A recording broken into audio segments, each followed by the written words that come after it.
Hola, hola, ¿cómo están, amada iglesia? Buenas noches. Dios me les bendiga. Es un verdadero privilegio estar una vez más aquí delante de ustedes. Hoy, el miércoles de intimidad, tenemos la dicha y el honor de poder compartir con ustedes un mensaje maravilloso que Dios tiene para nosotros. La semana pasada tuvimos un mensaje muy importante y muy bello que Dios compartió a través de los labios de mi amigo y hermano Rodo. Y fue un mensaje tan importante que impactó mi vida que quiero darle continuación a ello, y Dios me llevaba a darle continuación a ello, porque hay puntos muy específicos que quiero que el día de hoy aprendamos juntos. Amén. Antes de entrar a la palabra, te voy a pedir que me acompañes a orar para que este mensaje llegue claro absolutamente a todos. Amén. Acompáñame, por favor. Amado Señor, yo te doy gracias por el hermoso privilegio que nos das de poder estar en tu presencia. Gracias, Padre, porque tu misericordia es grande, Señor, y siempre nos acompaña, Padre. Hoy te pido, Señor, que este mensaje sea claro, sea preciso, Señor, y que este mensaje llegue a los corazones de todas aquellas personas que necesiten escucharlo, Padre. Bendigo la vida de todos y cada uno de aquellas personas, Señor, elegidas por ti, que están prestas a escucharlo, Padre. Porque tú hagas entender, les hagas saber y nos hagas comprender lo importante que es estar en tu presencia, aprender de ti y disfrutar de lo que tú tienes para nosotros. Gracias te doy, Padre, en el nombre de tu Hijo Cristo Jesús. Amén. Muy bien, mi hermano, pues vamos a empezar con un versículo con el cual terminó Roy la semana pasada, un versículo muy importante y muy bello en lo personal, porque siento que es el parteaguas de muchas cosas. Es el parteaguas de nuestra vida en Cristo, es el parteaguas de nuestra vida cristiana, pero sobre todo nos da ciertas características vitales de quién es realmente el Cordero de Dios. ¿Por qué lo menciono como el Cordero de Dios? Aunque yo sé que tú ya sabes que me refiero a nuestro Señor Jesús. Porque Roy en su prédica pasada nos hacía saber cómo el conocer la gracia de Dios, cómo conocer la bondad de Dios, cómo conocer la misericordia, el amor de Dios, todo esto se engloba en quién es la gracia, quién es la misericordia de Dios escrita, y es justamente nuestro Señor Jesús. Una palabra que usaba mucho Roy en su prédica pasada es la gloria de Dios. Nos hablaba mucho de cómo poder encontrar y cómo ser perceptivos a la gloria de Dios. Y nos llevaba a un versículo muy hermoso que está en 1 de Juan, capítulo 14. Te lo voy a leer textualmente, y con este versículo quiero empezar a que comencemos juntos a entender el mensaje principal de esta prédica. Dice así, 1 de Juan, versículo 14. Y aquel verbo fue hecho carne y habitó entre nosotros. Y vimos su gloria, gloria como del unigénito del Padre, lleno de gracia y de verdad. Juan dio testimonio de él y clamó diciendo: este es de quien yo decía, el que viene después de mí y es antes de mí, porque era primero que yo, porque de su plenitud tomamos todos, y gracia sobre gracia. Pues la ley por medio de Moisés fue dada, pero la gracia y la verdad vinieron por medio de Jesucristo. Este versículo es un versículo precioso, mi amada iglesia, que yo sé que probablemente tú ya lo conozcas, pero hay dos características bien importantes que se destacan en esta descripción de Jesús. Antes de pasar o de iniciar con ellas, con estas características que te voy a mencionar, déjame decirte que Juan en sus evangelios tiene una finalidad específica. Si nosotros leemos los libros de Juan o las prédicas de Juan, los evangelios o las cartas de Juan, mejor dicho, nos podemos dar cuenta que el enfoque que tenía Juan era muy diferente al que tenían los otros evangelios o que tienen los otros evangelios. Una de las características importantes en el Evangelio de Juan es que él buscaba compartir con la audiencia, compartir a través de sus libros, a través de su Evangelio, a través de sus cartas, la forma con la que él veía a Jesús. No lo veía solo como un maestro, no lo veía solamente como un rabí renombrado, no lo veía solamente como con quien caminó durante 3 años, lo veía como en una deidad, no como en una deidad, realmente lo veía en su deidad hecha hombre. Es algo muy, muy particular de Juan, porque tanto este Evangelio de Juan como la primera carta de Juan, de Juan, comienzan de la misma manera y comienzan refiriéndose a Jesús como el Verbo. ¿Por qué se refiere a Jesús como el Verbo? Y este es un dato muy curioso. Fíjate que en lo personal, para mí Juan era una persona, era un ser humano que estaba en otro nivel. La forma en la que él fue tratado con Jesús, que llevó Jesús una relación con él, fue muy diferente a la que llevó con sus demás discípulos. A pesar de que todos caminaron juntos, Juan tuvo una relación muy estrecha con Jesús, y creo que la visión que tuvo hacia él, la imagen que Jesús le pudo haber mostrado, lo que él recibió de Jesús, fue muy particular. Tan es así que Jesús lo trata de una forma muy especial, y él se autonombra como el discípulo amado. Este discípulo amado, me imagino que aunque Juan se lo adjudica, aunque Juan se hace llamar de esa manera, creo que se debió mucho al trato tan especial que tuvo Jesús para con él. Y esto me hace saber justamente que Juan, cuando se refiere a Jesús como Verbo, porque lo narra Juan, versículo 1, que dice: en el principio era el Verbo, y el Verbo era con Dios, y el Verbo era Dios. Este era el principio de Dios, todas las cosas por Él fueron hechas, y sin Él nada de lo que ha sido fue hecho. Se refiere a Jesús como el Verbo porque, aparte de la relación tan íntima que tenía Juan con Él, Juan era una persona extremadamente analítica y extremadamente inteligente. Sabía perfectamente que su evangelio iba a ser dirigido a personas que no habían caminado con Jesús, personas que no le habían conocido, personas que a lo mejor en ese instante en el que ellos lo iban a leer, o quienes iban a apreciar el escrito de Juan, se iban a poder identificar. Tan es así que la palabra verbo se determina o se deriva de la palabra logos. Y esta palabra logos, que significa verbo, traducida al griego, tiene un significado muy especial, ya que la palabra logos tenía varios contextos en varias culturas, si lo podemos llamar de diferente manera. Para los griegos, la palabra logos simbolizaba un punto de conexión entre el Dios supremo y la tierra, o la humanidad, si lo podemos llamar así. Para otras culturas era simplemente ser llamado el encarnamiento de un Dios. Esto es precioso. Y para otras culturas era simplemente traducido como una palabra que simbolizaba o que quería decir justamente una deidad materializada, una deidad hecha hombre, ¿no? Y me sorprende mucho porque esta palabra de logos, esta palabra de verbo que usa Juan, nos hace saber simplemente cómo lo importante que era para Juan el que la gente conociera a Jesús en plenitud, en todas sus facetas y en todas sus características.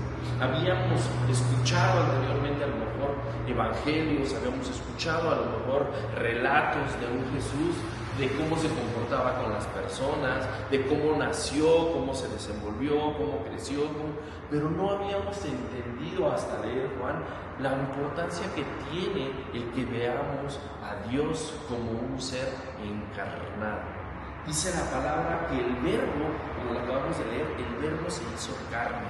Y esta parte de que el verbo se hizo carne nos hace saber justamente que nuestro Señor Jesús vivió muchas características, muchas situaciones muy similares como las hemos vivido tú y yo. Algo que a mí me costaba mucho entender, y que probablemente a la gente de la época en la que fueron escritos o la que conocieron a Jesús, les costaba mucho entender que un Dios, el Dios supremo, el Dios majestuoso, podía ser encarnado en la vida o en la vida del hijo de un carpintero. Es difícil aceptar, y era muy difícil aceptar para ellos, que ese Dios que se había escuchado hablar a través del tabernáculo, a través del Pentateuco, a través de los profetas, a través de todas estas escrituras antiguas del Viejo Testamento, del Antiguo Testamento, cómo ese ser de Dios podía estar en una persona encarnada. Pero cuando nosotros leemos a Juan y cuando nosotros alcanzamos a comprender un poco de cómo se refiere Juan a Jesús, nos damos idea justamente de que Jesús era simplemente una forma que Dios había usado para que tú y yo pudiéramos tener acceso a Él. Dios quiere que tú y yo tengamos una relación personal con Él. Como te decía anteriormente, usaba sacerdotes, usaba levitas, usaba profetas para poder hablarles, pero no había un trato directo de Dios para con el hombre. Dios tuvo que permitir y Jesús despojarse de su deidad para poder descender a esta tierra, y las características más importantes con las que Jesús llega a esta tierra, que Juan nos habla, son muy claras.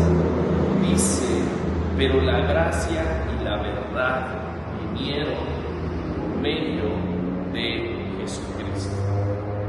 Ya comprendemos entonces que Jesús reinó en esta tierra, Jesús vivió en esta tierra, pero nos habla de dos características muy importantes. La primera, gracia, y la segunda, verdad.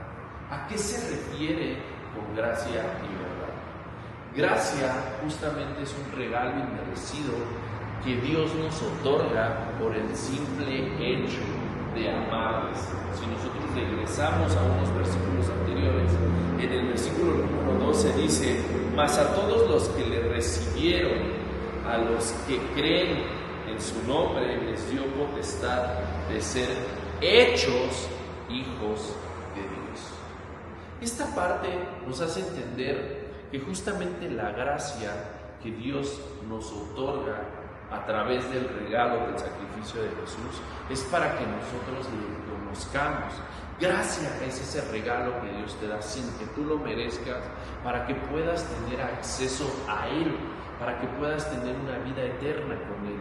Nos basta con creer para poder alcanzar la salvación, pero es un regalo tan importante que nosotros tenemos, el saber que la gracia es algo que está delante de nosotros, que sin que lo merezcamos lo tenemos. Y la segunda parte que me encanta muchísimo es la parte de la verdad. La verdad, Juan lo habla justamente porque la palabra verdad significa palabra, y la palabra justamente era lo que mantenía y sostenía al pueblo a través de todos los años, a través de todos los escritos. Era la palabra la que dirigía al pueblo. Independientemente de que si la obedecían o no la obedecían, los escritos estaban, la palabra existía y era la verdad, o es la verdad la palabra. Pero aquí nos hace hincapié algo muy importante y muy sorprendente, que es en lo que quiero que nosotros meditemos en esta noche. Jesús dice, como lo acabamos de leer, que Él estaba lleno de gracia y de verdad, dice el versículo 14. No dice que tenía media verdad o media gracia. Él estaba lleno plenamente de gracia, de verdad. ¿Por qué es importante mencionarlo?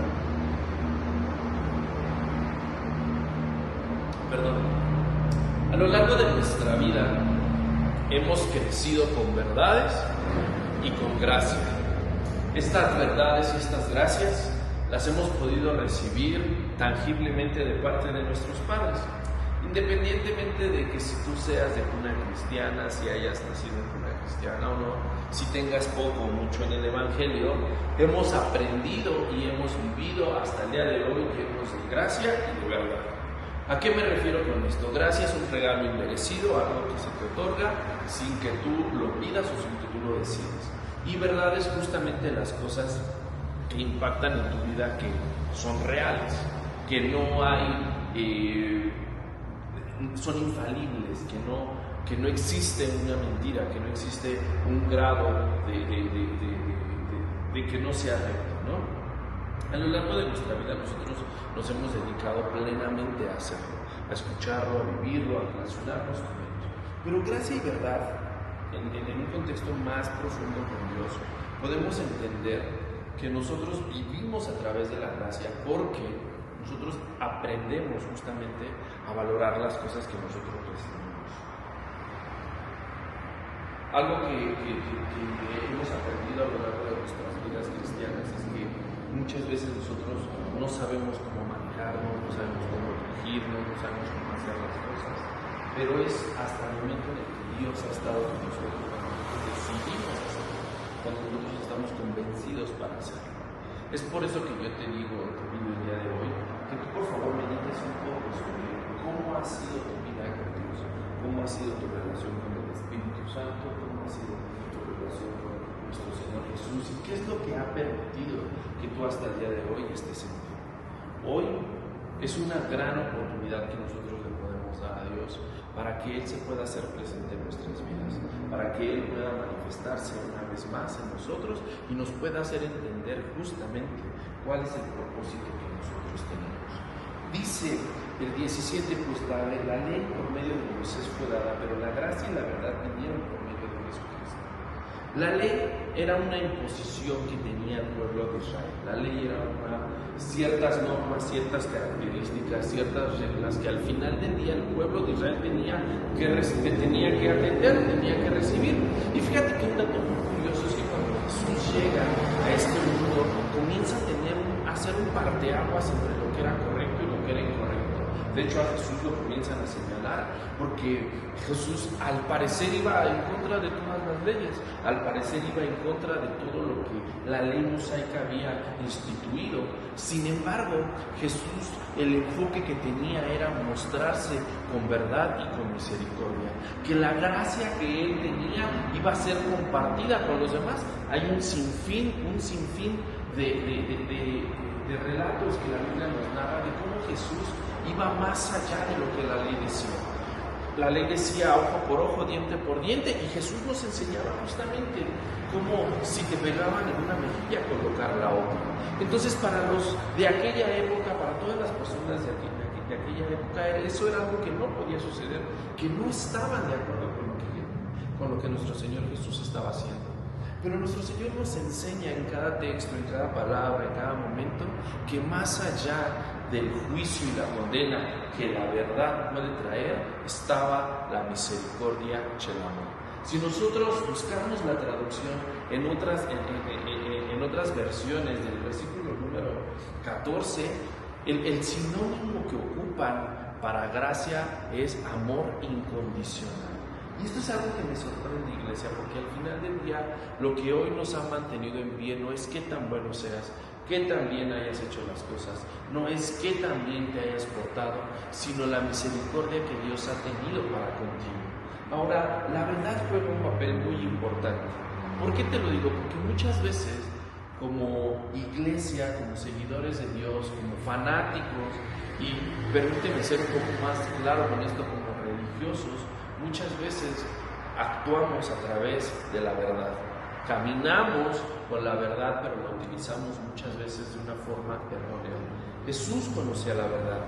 Jesús sabía perfectamente las leyes, conocía perfectamente todas las palabras que se habían escrito en el Pentateuco, y Él sabía perfectamente todo lo que se hablaba ahí, pero jamás utilizó la palabra de Dios para juzgar, jamás utilizó la palabra para corregir de una forma ofensiva o de una forma altiva.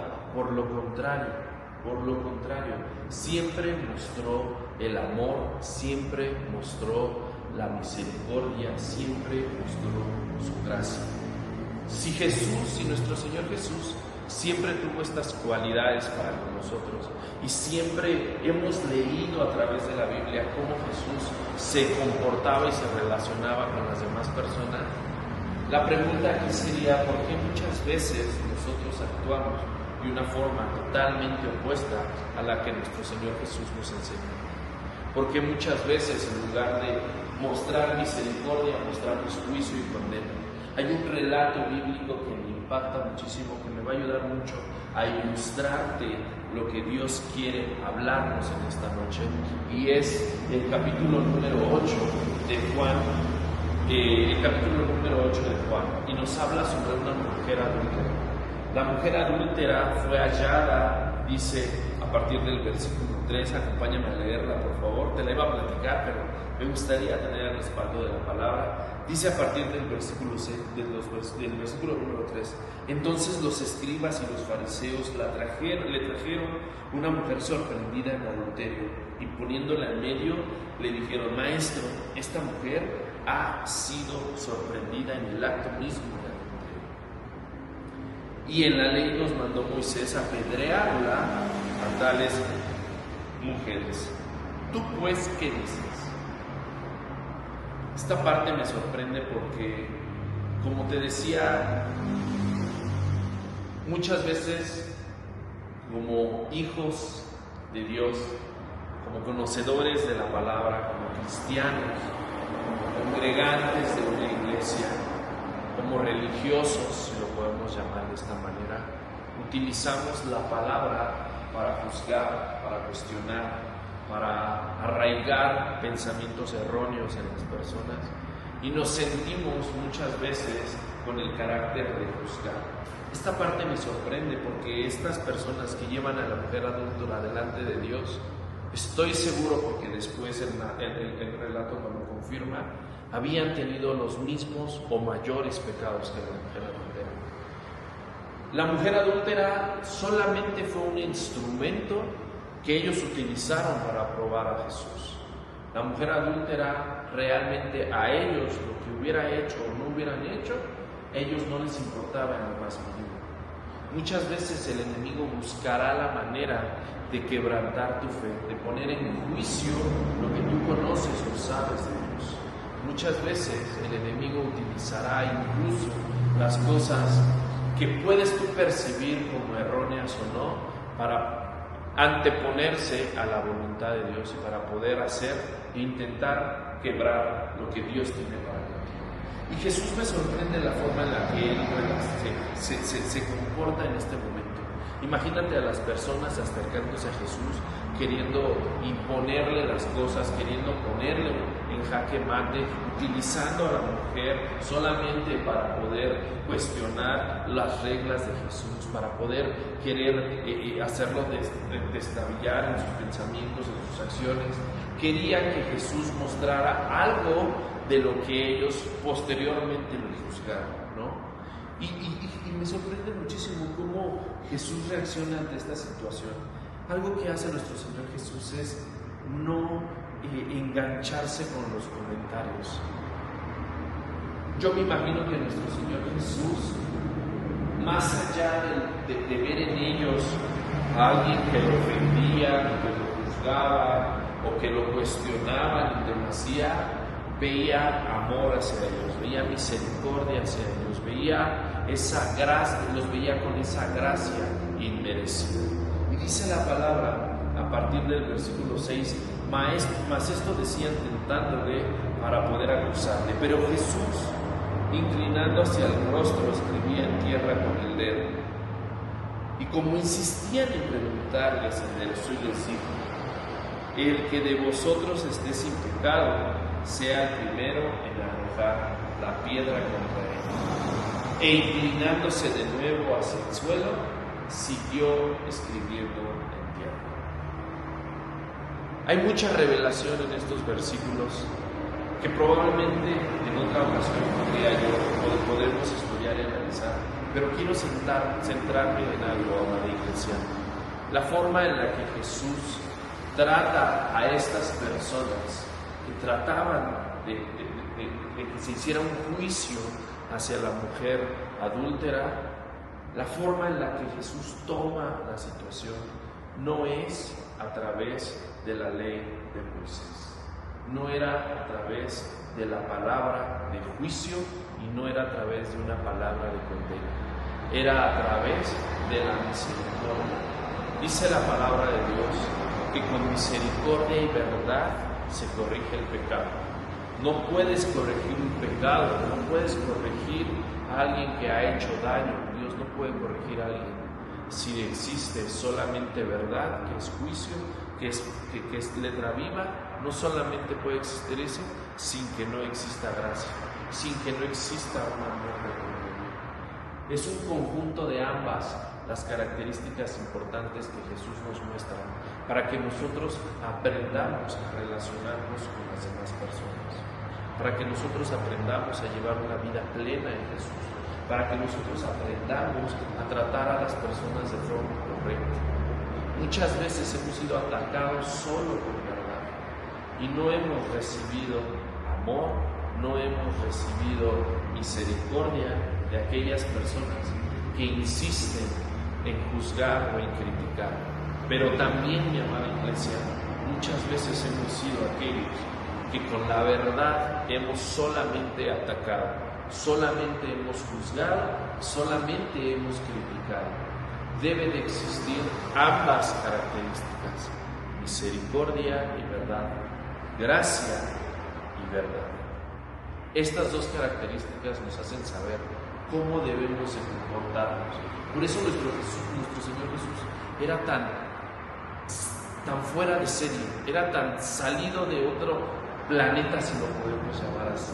Por eso era un boom para muchos de aquella época, que la forma en la que manejaba las cosas, más allá de manejarlas con juicio, más allá de manejarlas con verdad, eran tratadas con amor incondicional, como lo narra en el tema. Continuando la lectura, dice: inclinándose de nuevo hacia el suelo, siguió escribiendo en tierra. Pero ellos, al oír esto, acusados por su conciencia, salían uno a uno, comenzando desde los más viejos hasta los postreros. Y quedó solo Jesús y la mujer que estaba en medio. Enderezándose Jesús y no viendo a nadie sino a la mujer, le dijo: mujer, ¿dónde están los que te acusan?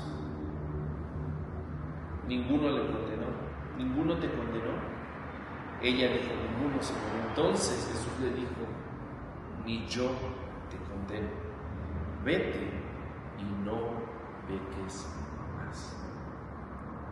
Estas palabras, mi amado hermano, tan solo la pregunta que dice: ¿dónde están los que te acusaban?, es la muestra de amor incondicional más grande que Dios ha tenido para con la mujer samaritana, como lo ha tenido hoy en día para contigo.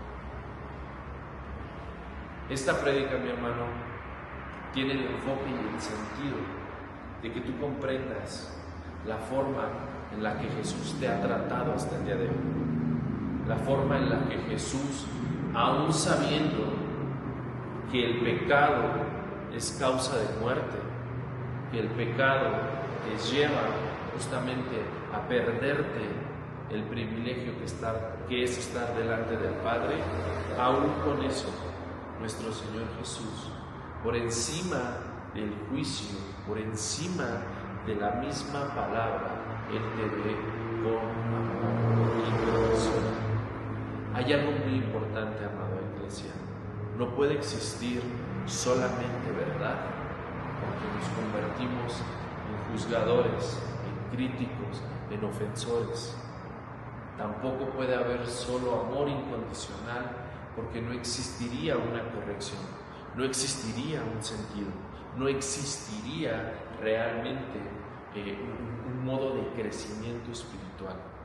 La parte que me encanta y con la que quiero ir cerrando este tema son los últimos versículos, cuando la mujer, en el versículo 11, donde el Señor le dice: entonces Jesús le dijo: ni yo te condeno, vete y no peques más. Jesús le está mostrando la verdad, le está mostrando que lo que había hecho era incorrecto.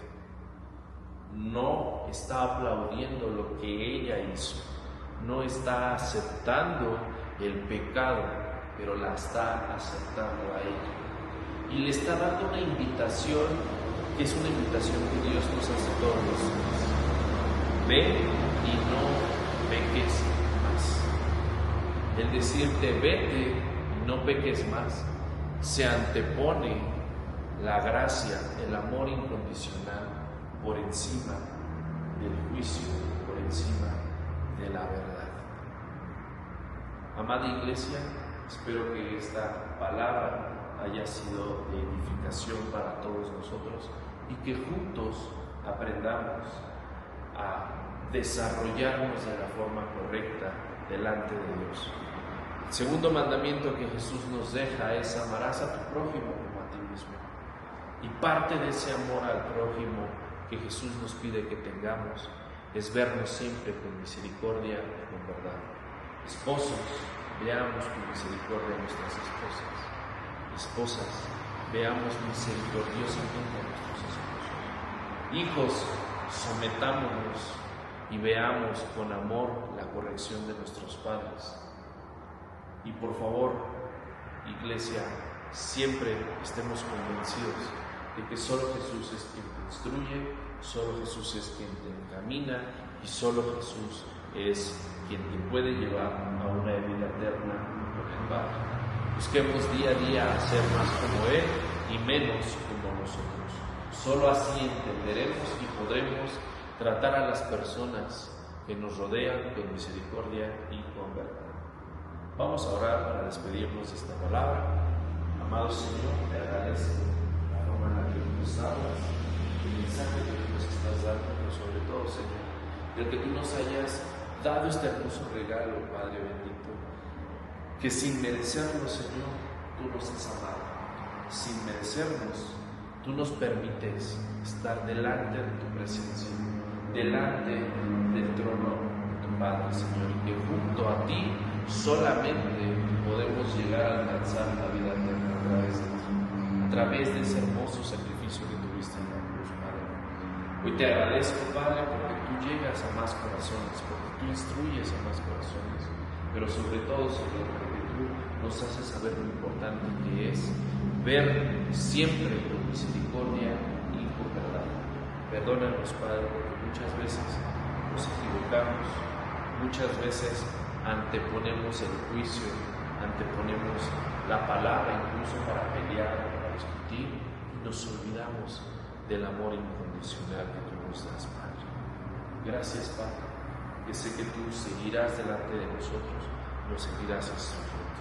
En el nombre precioso de Cristo Jesús. Amén. Tengas un excelente día, una excelente noche. Nos vemos mañana en las diversas actividades del Río de Dios. Que Dios te bendiga y que Dios te bendiga. Hasta luego, bendiciones.